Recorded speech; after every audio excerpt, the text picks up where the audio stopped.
Uh, Another tough one for us.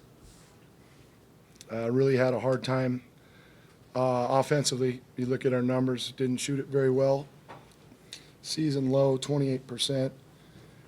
The positives we can take from it is defensively holding them to 53, under 40% shooting. Decent percentage from three. We held them to at 33, but we just didn't make the plays offensively. It showed a lot, I think, in the first half that we kept hanging in there, and then I think the second half, when we were struggling, we dropped our heads for the first time, and we addressed that in the locker room. That we have faced a ton of adversity.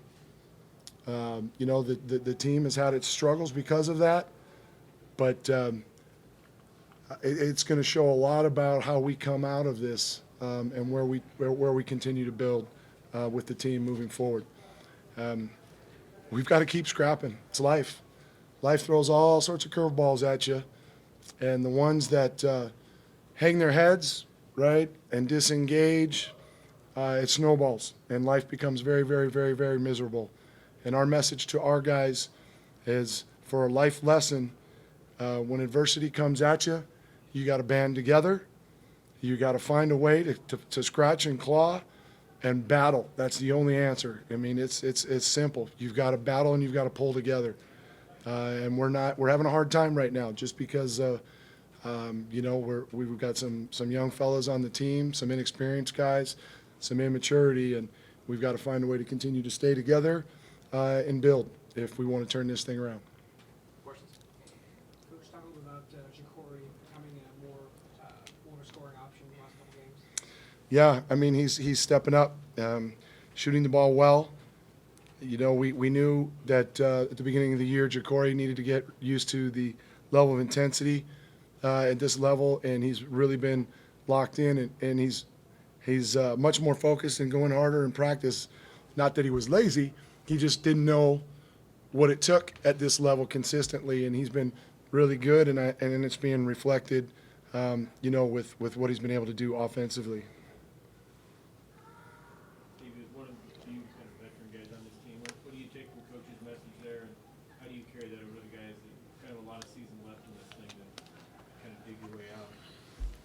We got to realize that there's still a long season ahead of us, and we're going through a lot of adversity right now, and the main thing is we have to stay together through the adversity, and in order to get through it, we have to stay together as a team and become more of a collective unit. Wayne, what do you pin the offensive problems on today? You know, we looked a little fatigued. You know, I want to give credit to Portland, first of all.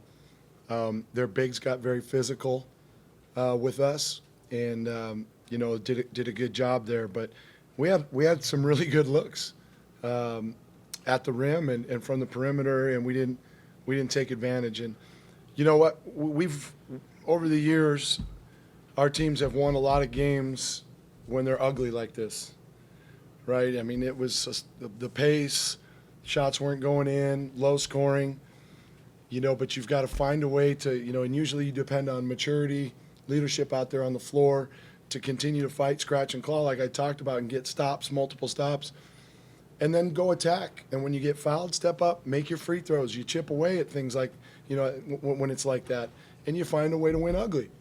And that's just something that we've, yet to learn with this young group. I mean, there's, the story about the games. There's a handful of them that we've lost that I think we could have flipped had we made the plays in the last few minutes. And that's something that we've got to learn from, and we've got to make sure our guys do not get fragile mentally. We've got to develop that killer instinct where we're just going to battle no matter what. Don't worry about record. Don't worry about the score. That's what I said in the locker room. Do what the Beavers are supposed to do, and we'll be okay when the time is right. We'll continue to build. But, the guys are beat up, and we've got to find a way to get them to where they're back on page and believing in each other and playing the way that the Beavers are supposed to play. Corey and Stevie, did you feel a lull in energy when Portland made that initial run out of halftime? Definitely. I thought we kind of came apart as a group. Just the energy that was there, no one really talking to each other or picking each other up during that time. That's where leadership needs to come from on the floor. You know, we called a quick timeout when they hit those back-to-back, and that's exactly what we addressed. Guys got to stay together, stay engaged. And too many times when it becomes the moment of truth, guys isolate themselves out there, and we've got to address that. I mean, it's no secret. People that watch see it. And so that's part of chemistry. That's part of accountability. It's part of leadership. And we can do it. I mean, we've been yes, we're missing some guys and adversity and all that, but we've battled enough to earn some victories. But at the moment of truth, the last few minutes, that's where we kind of have squandered a lot of opportunities. Corey, what's clicked for you the last couple games on the court? I think just being more aggressive, trying to attack the basket more, and then just being confident in my shot. I think I got to do a better job, getting my teammates more looks, though, when I attack, not just shooting the ball, but kicking it out or dumping it down to G. When did you anticipate this game at all being one where you could struggle rebounding like you did? You know, the big focus was when Portland struggled, it's when people pounded him on the glass. And it was disappointing. We were down 7 at halftime, and we said we need to flip that around and that we would turn the game around. They're a hard team to guard because, boy, those two guards can get anywhere. And our on-ball coverage for a while wasn't what it needed to be. And so then you're now drawing help from the bigs, and they wedged in. The big fella did a great job of tipping it out. I told Taylor, he can't say exactly what I said to him, but I said, you play your heart out, man. I like the way you play. And that's a big lesson for our guys. We told our guys this week, okay, forget Power 5, Pac-12. We've got to get a chip on our shoulder, okay? And don't call it a mid-major chip. We just get a chip on your shoulder.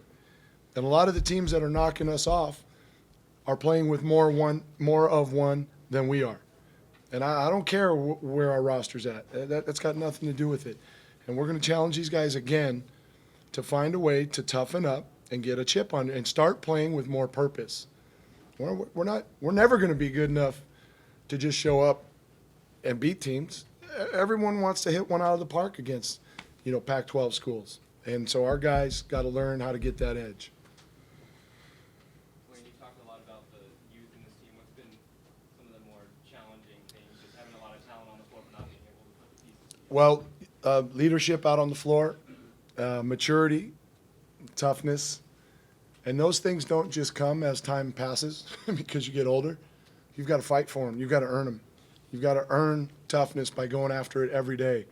You've got to earn maturity by learning through situations and experiences. And we're not there yet. We're not there yet. But, I do know this. It is going to turn. It's going to turn. I've been through it. I've been through it in life. I've been through it in the game of basketball as a player and a coach. And I know our staff, we're just going to keep chopping wood through it all. And people say, okay, yeah, that's cliche. No, that's what turns it around. You stay focused, you stay on page, you stay committed, and we're going to challenge our guys to do the same thing day after day after day. And it will turn. Stevie, what do you pin the offensive problems today on? They were doing a good job of packing it in a little bit and shutting down any lanes to the basket. They were double teaming Drew when he caught the ball, and that gave us a little bit of problems down low. We just didn't get much ball movement to counteract the way that they were packing it inside and shutting down driving lanes. Wayne, what will you be looking for next time this team practices? Response. See who responds, right? They've got to respond. We'll have to plan the next few days accordingly because where our roster's at, get some guys rest, but they better have their ears pinned back when we get back on the floor, I'll tell you that much. Very good. Thanks, guys. Thank you. Go Beavs.